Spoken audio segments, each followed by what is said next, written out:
Hello student, chapter 18 और part आज मतलब दूसरी क्लास इसी की चैप्टर 18 की। चैप्टर 18 का जो फर्स्ट पार्ट था वो टेक्निकल रीज़न के कारण एकदम से वीडियो के जो कह सकते हैं रिकॉर्डिंग ऑफ हो गई थी, राइट।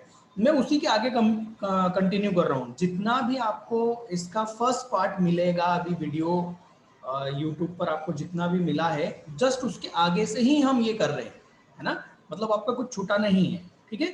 चलिए देखिए, हम लोग यहीं पर थे, अधिविकर्ष को हम समझ चुके थे, बस उसको रीड कर रहे थे, पढ़ के देख रहे थे। पढ़ के देख लेते हैं। जिन व्यक्तियों का बैंक में, हमने यहाँ पर कहा था व्यापारिक संस्थाओं का बैंक में चालू खाता होता है, वे बैंक में जमा अपनी राशि, मतलब जो भी उनका पैसा बैंक में जमा है, से एक निश्चित सीमा, जो भी हम इस अधिविकर्ष की एक लिमिट लेंगे, है ना, जैसे कि 5 लाख, 10 लाख, 2 लाख, ठीक, एक निश्चित सीमा तक अधिकतम रकम निकालने की बैंक से अनुमति प्राप्त कर लेते हैं। मतलब कि मैं जाऊंगा और बोलूंगा कि 5 लाख रुपए तक की मुझे सीमा, अधिविकर्ष की सीमा स्वीकृत करें, अनुमति दें, तो उस सीमा तक का मैं क्या कर सकता हूं, अधिकतम रकम निकाल सकता हूं, ठीक। जमाकर्ता द्वारा स्वयं की जमा राशि के अतिरिक्त, मतलब जो पैसा मेरा बैंक में जमा है उसके अलावा, उसके अतिरिक्त निकाली गई राशि अधिविकर्ष कहलाती है। मैंने आपको एग्जांपल दिया था कि 50,000 रुपए हमारे बैंक में जमा है और 2 लाख रुपए की हमने अधिविकर्ष लिया है, तो हम जो 2 लाख रुपए ज्यादा हम पैसा निकालेंगे, वो 50,000 के बाद जो हमारा पैसा बैंक में जमा है उसके बाद जो हम पैसा निकालेंगे वो अधिविकर्ष कहलाएगा। बैंक द्वारा यह सुविधा केवल उन्हीं व्यक्तियों को प्रदान की जाती है जिनकी साख अच्छी होती है। मैंने कहा था बेटा कि यह हर व्यवसायिक संस्था को नहीं मिलता है, वो संस्थाएं जिनकी गुडविल अच्छी है ना। और इसमें ब्याज दर क्या होता है, ऊंचा होता है। क्यों? इसमें अधिक ब्याज दर लगता है, इसमें ब्याज का प्रतिशत ज्यादा होता है। क्यों? क्योंकि ये दिन के हिसाब से चलता है। आपको एक दिन के लिए चाहिए, आपने एक दिन के लिए लिया, दूसरे दिन आपस पेमेंट कर दिया। ये सुविधा होने के कारण इसमें ब्याज अधिक होता है। देखो, मैं कारण भी बताता जा रहा हूं ताकि आप कंफ्यूज ना हो, है ना। इसमें ज्यादा ब्याज लगता है नगद साख के मुकाबले, ठीक, क्लियर। चलिए, अब इन दोनों में अंतर है, आप इसको पढ़ के देख लीजिएगा, बहुत आसान है और जरूर कीजिएगा। मैं मानता हूं प्रश्न बैंक जो आया है उसमें इन दोनों में अंतर नहीं दिया गया है, पर आपको अंतर करना है। अंतर करने से 2 क्वेश्चन की तैयारी होती है, ठीक है। तो ये अंतर आपको करना है आईएमपी, ठीक है, और इसमें एमसीक्यूज तैयार हो जाएगा।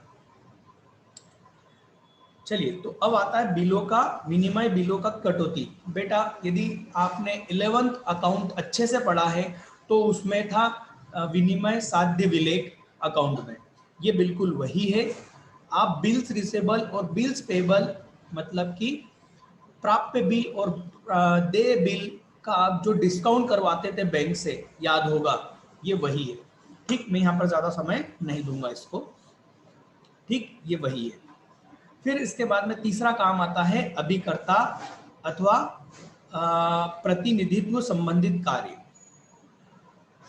अभिकर्ता प्रतिनिधित्व संबंधित कार्य मतलब कि बैंक हमारे एक एजेंट के रूप में काम करता है। हाँ, हम व्यापारिक संस्थाओं या हम व्यक्तियों के लिए एक किस प्रकार का काम करेगा, एक एजेंट के रूप में काम करता है। देखते हैं इसमें वो क्या क्या करता है। इसके लिए वो हमें भुगतान एकत्रित करता है, मतलब हम जो बैंक में चेक जमा करते हैं वो किसी और बैंक का, किसी और व्यक्ति के खाते में से पैसा हमारे खाते में लेके आना, किस प्रकार का कार्य है, हमारे एजेंट के रूप में। मतलब देखो होता क्या है, हम हमारी बैंक को चेक देते हैं और बोलते हैं कि इस नाम के व्यक्ति का इस बैंक से पैसा निकाल के हमारे खाते में जमा कर दो। तो बैंक हमारी ओर से जिस व्यक्ति का चेक है उस व्यक्ति की बैंक को कांटेक्ट करते हैं और बोलते हैं कि भैया इस व्यक्ति का पैसा हमारे पास में आना चाहिए, हमें दो। राइट? तो बैंक हमारे ओर से हमारा पैसा किसी और से कलेक्ट कर रहा है, एकत्रित कर रहा है, इसलिए बैंक हमारा क्या हुआ, अभिकर्ता मतलब कि एजेंट, प्रतिनिधित्व मतलब कि वही व्यक्ति हुआ एजेंट। राइट? तो इस तरह के कार्य भी बैंक करता है। ठीक है? भुगतान एकत्रित करना, ग्राहकों द्वारा भेजे गए चेक, विनिमय बिल मतलब बिल्स रिसेबल आदि साख पत्रों का भुगतान एकत्रित करने का कार्य करता है। विनिमय बिल स्वीकार करना, ये फिर से वही बात हो गई है ना, बैंक अपने ग्राहकों द्वारा लिखे गए चेकों का भुगतान करते हैं। देखो, यदि हमने किसी को चेक दिया है तो हमारी बैंक हमारे चेक के आधार पर किसी और को पेमेंट करेगी, जिसको भी हमने चेक दिया है। तो ये क्या हो गया, विनिमय बिल स्वीकार करना, और ये हो गया उसका पेमेंट प्राप्त करना, है ना। ग्राहकों की ओर से भुगतान करना, ठीक, धन की वसूली करना, प्रतिभूति एवं शेयर्स का क्रय विक्रय करना। आपको यदि बेटा शेयर्स, अब आप जानते होंगे, अकाउंट पढ़ा होगा आपने, है ना, अंश, तो अंशों की खरीदी बिक्री आप बैंक में के जरिए कर सकते हैं। आपको बैंक में खाता खुलवाना होता है जिसको हम डीमेट अकाउंट बोलते हैं, है ना। ये अलग अकाउंट होता है, ये अंश प्रतिभूतियों के लिए होता है। ठीक है, तो वो काम भी कौन करती है, बैंक करती है। धन का हस्तांतरण मतलब हमको किसी व्यक्ति को, जैसे हम इंदौर में बैठे हैं, हमको भोपाल में किसी व्यक्ति को पैसा भेजना है, तो हम उसके अकाउंट में डायरेक्ट पैसा जमा कर सकते हैं इंदौर से, इसी को हम कहेंगे धन का हस्तांतरण। ठीक है, बाकी आप पढ़ के देख लीजिएगा, अच्छी से समझ में आए तो ठीक, नहीं तो 4-5 बहुत है। ठीक है, तो फिर आता है विविध कार्य, इसके अलावा भी बहुत से कार्य करते हैं। तो विविध कार्य में भी 2-3 पॉइंट आपको लिखने हैं, बस, ज्यादा नहीं। ठीक, मतलब सिर्फ आप तो क्या करिएगा, जैसे 5 नंबर का क्वेश्चन आएगा तो विविध कार्य में सिर्फ इनके ये पॉइंट लिखना है कि वो निम्न और कार्य करते हैं। पहला, मूल्यवान वस्तुओं की सुरक्षा, बस, इसमें कुछ नहीं लिखना है। ठीक है, यात्री चेक की सुविधा, साख संबंधित सुविधा, आंकड़े एकत्रित कर प्रकाशित करना, ठीक, अभिगोपन संबंधित कार्य, सरकारी ऋणों की बिक्री, बस, ये थोड़े बहुत आप काम क्या करना, ये सिर्फ पॉइंट लिख देना। तो 5 नंबर के क्वेश्चन में इनके सिर्फ पॉइंट लिखना है। ठीक, अभिकर्ता के रूप में 1-2-3 पॉइंट लिख देना अभिकर्ता के रूप में। ठीक, फिर उसके बाद में इसके पहले का तो मैं आपको बता चुका हूँ। ठीक है, ये हो गए व्यापारिक बैंक के कार्य। अब हम आते हैं व्यापारिक बैंक द्वारा साख निर्माण। ठीक है, तो आज का जो विषय रहेगा वो रहेगा व्यापारिक बैंकों द्वारा साख निर्माण। ये सेम डे के कारण चेंज नहीं कर पाया हूं मैं। तो साख निर्माण क्या होता है साहब, बेटा ये बहुत ही महत्वपूर्ण टॉपिक है और आपको अर्थशास्त्र में ये चीज समझना चाहिए, है ना। याद करने से ज्यादा महत्व इसमें हमें समझने पर देना चाहिए। ठीक है, तो ये क्या है, मतलब ये बहुत जरूरी है। पहली बात तो ये समझ लो, आपके जीवन में ये बहुत काम आएगा। ठीक, तो साख निर्माण का मतलब क्या होता है, देखो, व्यापारिक बैंक क्या करती है, व्यापारिक बैंक क्या करती है, आपसे पैसा जमा करती है, राइट, उसी पैसे को बैंक वापस क्या कर देती है, लोन के रूप में दे देती है। ठीक, अब जब भी बैंक मानती है कि लोन के रूप में हम किसी को देंगे, तो वो पैसा वापस घूम फिर के कहाँ आएगा, बैंक में वापस आएगा, है ना। हम जब लोन के रूप में किसी को देंगे तो एक साथ पूरा लोन का अमाउंट नहीं निकालता है, जब जरूरत पड़ती तब पैसा निकालता है, राइट।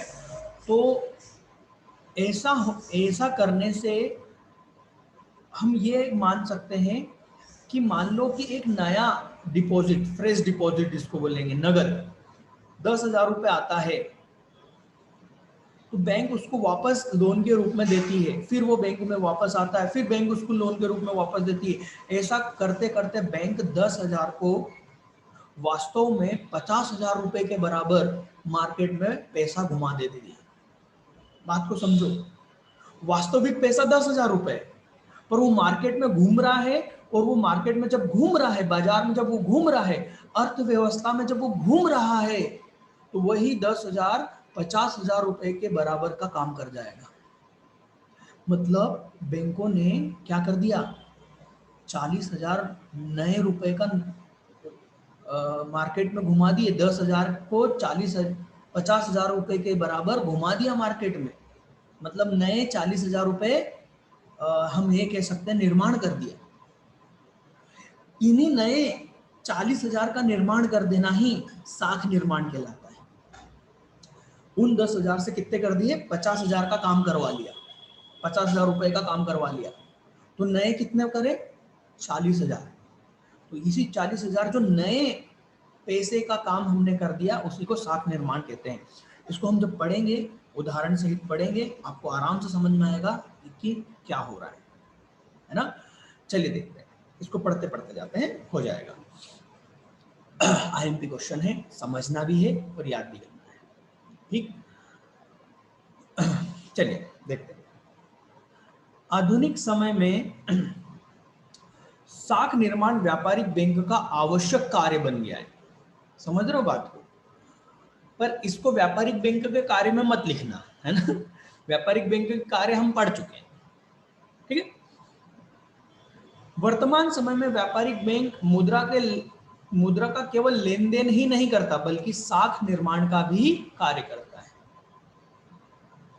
ठीक है।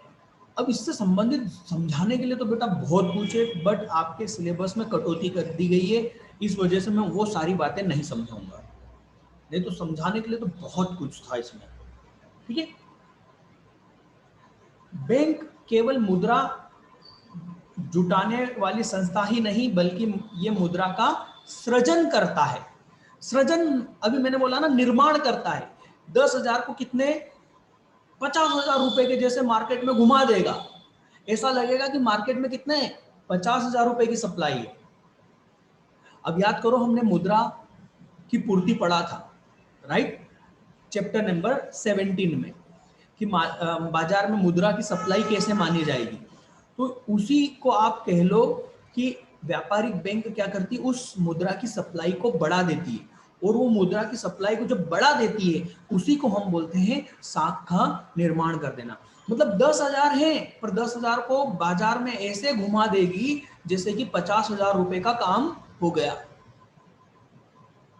और उसी को हम मुद्रा का सृजन कहेंगे। भाई हो गया ना, 10,000 से कितने का हो गया, वो 50,000 हो गया, 40,000 मुद्रा का सृजन हो गया, नया निर्माण हो गया, ठीक है। चलिए, मेरे को लगता है कि आप लोगों को ये बात समझ में आई है। तो अब यहाँ पर देखते हैं ये कैसे होता है ना। व्यापारिक बैंक दो तरीकों से साख निर्माण करते हैं। पहला, प्राथमिक जमा अथवा नगद जमा। देखो, प्राथमिक जमा का मतलब है कि एक पहला कैश जो नए रूप से आता है बैंक के पास में, जैसे कि आप बचत करते हो बेटा, आप में कुछ पैसा कमाया, आपने बचत करी, और वो जो पैसे बैंक में जमा करे उसको हम कहेंगे प्राथमिक जमा या नगद जमाएं, ठीक। प्राथमिक जमा वे जमाएं हैं जो जमाकर्ता द्वारा बैंक में वास्तविक मुद्रा के रूप में, मतलब कि नगद के रूप में जमा की जाती है। दूसरे शब्दों में, जब कोई खाता धारक बैंक को नगदी देकर अपने खाते में धन जमा करता है, तब बैंक को मिलने वाले ये नगदी बैंक की नगद जमाएं होती हैं। उदाहरण के लिए, यदि बैंक का ग्राहक सूरज एक व्यक्ति है, राइट, सूरज अपने बैंक भारतीय स्टेट बैंक में अपने बचत या किसी अन्य खाते में, किसी भी खाते में, बचत में या चालू खाते में, किसी में भी 10,000 रुपए नगद जमा करता है, तब यह 10,000 रुपए भारतीय स्टेट बैंक के लिए उसकी नगद अथवा प्राथमिक जमा कहलाएगी, ठीक। दूसरा, व्युत्पन्न जमाएं। इसके विपरीत, जब बैंक किसी व्यक्ति को ऋण देता है, तब वह बैंक अपने ही बैंक में उसके खाते में उस ऋण राशि को डाल देता है। अब देखो क्या होगा, मान लो सूरज की जगह रमेश गए और रमेश ने कहा कि मेरे को 10,000 का लोन चाहिए, राइट। तो बैंक क्या करेगी, रमेश का एक अकाउंट होगा, लोन अकाउंट खोलेगी और उस लोन अकाउंट में बोल देगी कि हाँ आपके लोन अकाउंट में 10,000 रुपए जमा हो गए। वास्तव में देखा जाए तो बैंक के पास से कोई पैसा नहीं गया, सिर्फ एक एंट्री करिए, जो आप अकाउंट में एंट्री करते हो ना, केवल एक एंट्री करिए, कॉन्ट्रा एंट्री जिसको कहते हैं, कि कैश में से निकाल के हम जब बैंक में जमा कर देते हैं, हमारा पैसा हमारे पास ही रहता है, बिल्कुल ये वही है। बैंक का पैसा बाहर नहीं गया, बैंक ने उसको बोल दिया ठीक है आपको हमने 10,000 रुपए का लोन दे दिया। अब बैंक को इतना मालूम है कि ये व्यक्ति 10,000 पूरा का पूरा पैसा एक साथ नहीं निकालेगा, 2,000 निकालेगा, 3,000 निकालेगा, फिर ऐसे करके पैसा व्यक्ति पैसा बाहर निकालेगा, ठीक है। तब वह बैंक अपने ही बैंक में उसके खाते में उस ऋण राशि को डाल देता है। तब उस खाते में बैंक द्वारा लिखी गई धनराशि व्युत्पन्न जमा कहलाती है। पैसा बाहर नहीं गया कहीं पर भी, वही पैसा वहीं है, उसी को क्या कहेंगे, व्युत्पन्न जमा। व्युत्पन्न जमा प्राथमिक जमा का परिणाम होती है। देखो प्राथमिक जमा का मैंने कहा ना कि आपका पैसा सूरज जमा करके गया, पर रमेश को 10,000 का लोन दिया, वास्तव में वो 10,000 रुपए कहीं नहीं गए, वो 10,000 रुपए वहीं उसी बैंक में हैं। और वो कहां से आए, वो प्राथमिक जमा के कारण आए, ठीक। क्योंकि बैंक अपने नगद कोष के आधार पर ही साख प्रदान करता है, मतलब उधार देने का काम वो कैसे करेगा, जो उसके पास में वास्तव में नगद में रखा हुआ है उसी के आधार पर वो दूसरों को लोन देगा जितना उसके पास है। पर ऐसा नहीं है, वो उससे ज्यादा लोन देता है, देखना कैसे, ये वही तो है। उदाहरण के लिए यदि बैंक का ग्राहक सूरज व्युत्पन्न जमा का परिणाम प्राथमिक जमा का परिणाम होती है, क्योंकि बैंक अपने नगद कोष के आधार पर साख प्रदान करती है, इसलिए इस व्युत्पन्न जमाओं को साख जमा भी कहते हैं। ध्यान रखना इसका नाम क्या कहते हैं, साख जमा भी कहते हैं, ठीक। अब बैंक जितना अधिक ऋण देता है उतनी अधिक साख जमा उत्पन्न होती है। मतलब बैंक को मालूम है, बात को समझो, कि ये जो 10,000 आए हैं इसमें से केवल 2,000 ही रमेश, मतलब 10,000 आए हैं, ठीक। अब इसमें से जो रमेश को 10,000 रुपए का लोन दिया है उसमें से रमेश केवल ज्यादा पैसा नहीं निकालेगा, कम निकालेगा, तो बचा हुआ पैसा फिर से लोन दे दिया जाएगा। अभी देखते जाइए, यहाँ पर उदाहरण बहुत अच्छे से समझ में आ जाएगा। देखो साख निर्माण कैसे होता है उसका उदाहरण देना है आपसे, क्वेश्चन पूछा जाएगा, व्यापारिक बैंक द्वारा साख निर्माण को समझाइए। आप प्राथमिक जमा समझाइएगा, व्युत्पन्न जमा समझाइएगा और फिर लिखिएगा साख निर्माण, ठीक है। चलिए, बैंक द्वारा साख निर्माण की प्रक्रिया का निम्न उदाहरण इस प्रकार है।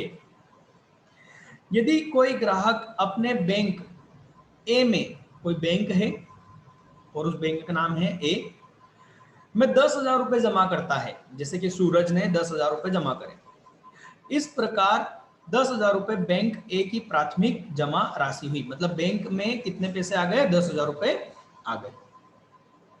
बैंक अपने अनुभव से, बैंक को एक अनुभव है ना, मैंने कहा था ना बैंक जानती है कि इतना पैसा वो नहीं लेके जाएगा वापस, उसी को क्या कहेंगे, अनुभव। बैंक अपने अनुभव से यह जानता है कि ग्राहक किसी समय पर अपनी जमा की एक अंश या प्रतिशत ही मांग करते हैं। मतलब पूरा 10,000 रुपए सूरज ने जमा करा है तो पूरा का पूरा 10,000 सूरज एक साथ पैसा नहीं निकालेगा, वो उसमें से 2,000 निकालेगा, 3,000 निकालेगा, पूरा पैसा एक साथ नहीं निकालेगा। अतः बैंक अपने ग्राहक के खाते में 10,000 नगदी नहीं बनाए रखता। कहने का मतलब यह है बेटा, बैंक उस ग्राहक सूरज के खाते में तो लिख देगा कि 10,000 जमा है, अब वो क्या करेगा, इन 10,000 में से 2,000 रुपए अपने पास रखेगा, ये मानते हुए कि सूरज वो 2,000 रुपए कभी भी लेने आ सकता है। पूरा पैसा नहीं लेने आएगा, केवल कितना लेने आएगा, 2,000। तो 2,000 अपने पास रखेगा, बाकी का 8,000 उसके नाम से अपने पास में जमा नहीं रखेगा, वो 8,000 वो किसी और को लोन दे देगा। इसी बात को इन्होंने लिखा ये दूसरे पॉइंट में कि बैंक अपने अनुभव से जानता है कि किसी भी समय ग्राहक पूरा पैसा नहीं लेता, उसका कुछ अंश ही लेता है। अतः बैंक अपने ग्राहक के खाते में 10,000 नकदी नहीं रखेगा, नकदी नहीं रखेगा, बात को समझो। उसके नाम से 10,000 रुपए अपने बैंक अपने लॉकर में जमा नहीं रखेगा, वो केवल 2,000 ही जमा करेगा, बाकी का 8,000 वो किसी और को लोन दे देगा। ठीक, अगली लाइन वही है। ठीक, इस मान्यता पर कि तरल कोष अनुपात, सर ये क्या होता है? ये एक बहुत इंपॉर्टेंट टॉपिक होता है, पर ये आपको क्योंकि सिलेबस से हट चुका है इसलिए हम यहाँ पर ज़्यादा नहीं समझा पाएंगे। सिर्फ इतना समझिए कि बैंकों को गवर्नमेंट की तरफ से आरबीआई, अब वो आरबीआई क्या होती है अगले चैप्टर में समझ में आएगा, reserve bank of India, bank को रिजर्व बैंक ऑफ इंडिया एक आदेश देती है कि आपको अपने पास जितना भी जमा आया है उसका इतना प्रतिशत क्या करना है, तरल कोष अनुपात में रखना है। मतलब कि जैसे 10,000 रुपए आया है और तरल कोष अनुपात कितना है, 20%, तो आपको 10,000 का 20% ही बैंक को अपने पास रखना है, बाकी का 80% जो है बैंक उसको किसी और को लोन के रूप में दे सकती है। मतलब कितना बैंक को अपने पास रखना है, नगद जमा जो आएगी प्राथमिक जमा उसका कितना प्रतिशत रखना है, कौन बताता है, गवर्नमेंट आरबीआई के जरिए बताती है। ठीक है, और उतना प्रतिशत बैंक अपने पास रखती है, बाकी का वापस क्या कर देती है, उधार दे देती है। ये मैं जो अभी तक बताने जा रहा था वही बात है। तो कितना जमा करेगी ये किस बात पर निर्भर करेगा, तरल कोष अनुपात पर निर्भर करेगा, जो कौन बताता है, आरबीआई, सेंट्रल बैंक। ठीक है,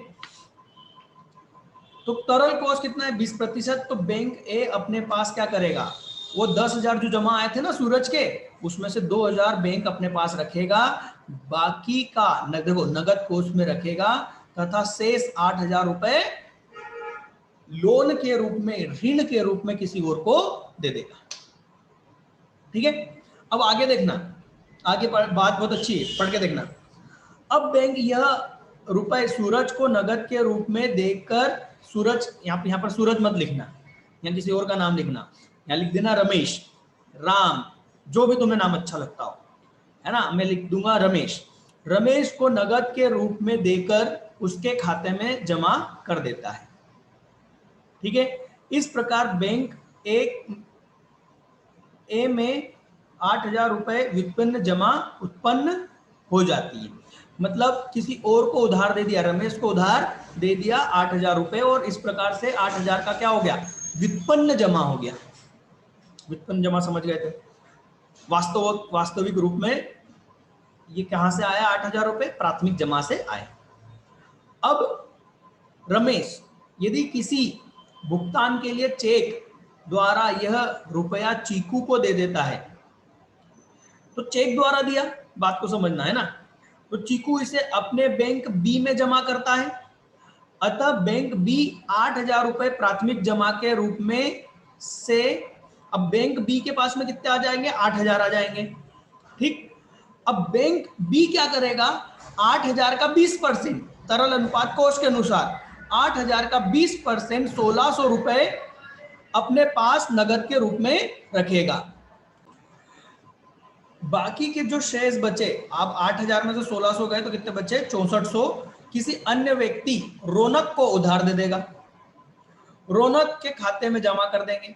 फिर क्या होगा, फिर रौनक इसका भुगतान किसी और बैंक को करेगा, सी में जमा करेगा, और बैंक के पास में प्राथमिक जमा कितनी आ जाएगी, 6,400।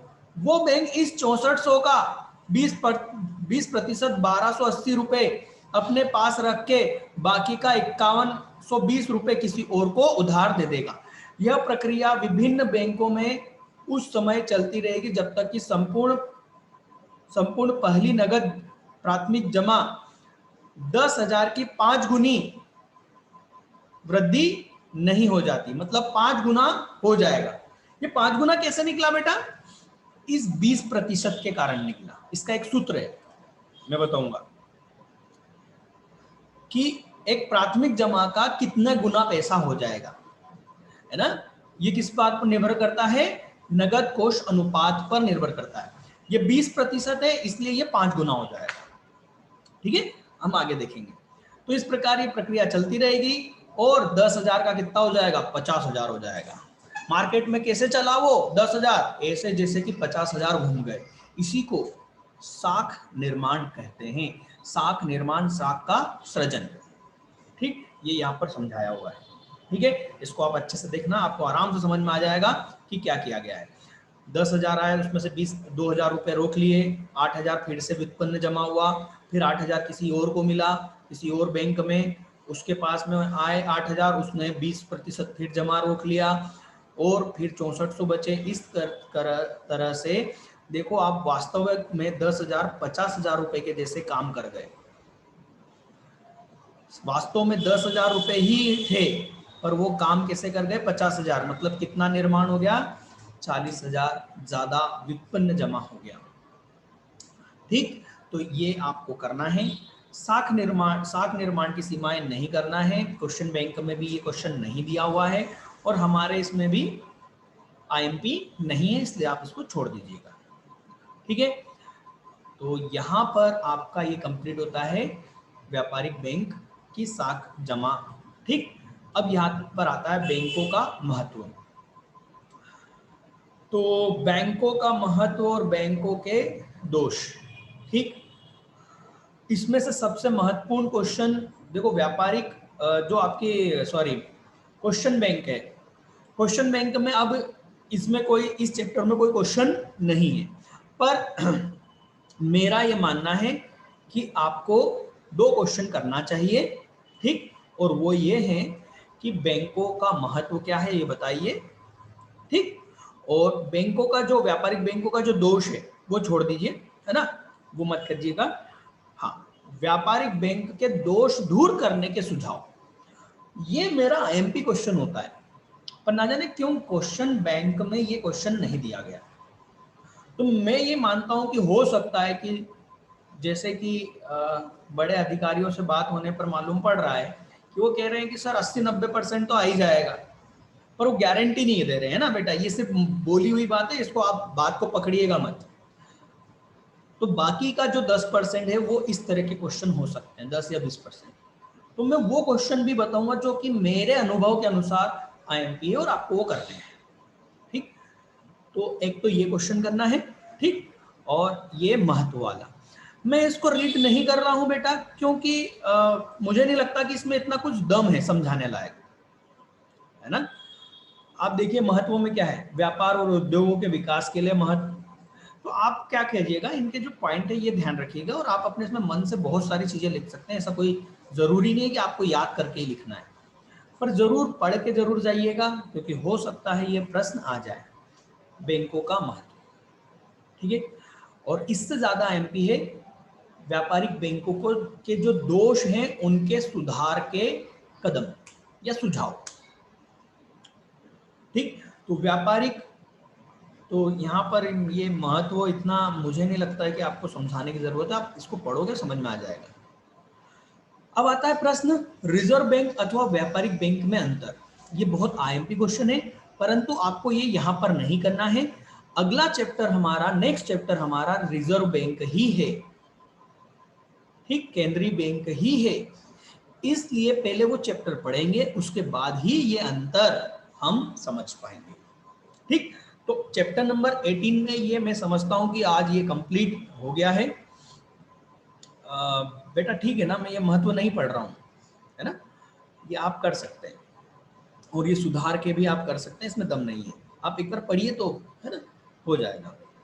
बैंकों के आपसी प्रतिस्पर्धा पर रोक, सामान्य चीजें, इसलिए मैं आपका समय बर्बाद नहीं करना चाहता इसमें। ठीक, तो हम समझते हैं कि हमारा चैप्टर नंबर 18 हो चुका है और हम नेक्स्ट क्लास में मिलेंगे नेक्स्ट चैप्टर में, चैप्टर नंबर 19 और वो होगा केंद्रीय बैंक। और हम कोशिश करेंगे उसको एक ही दिन में कंप्लीट कर दें, 1 या सवा घंटे का वो वीडियो होगा और कंप्लीट हो जाएगा। ठीक है, चलिए तो हम मिलते हैं नेक्स्ट क्लास में।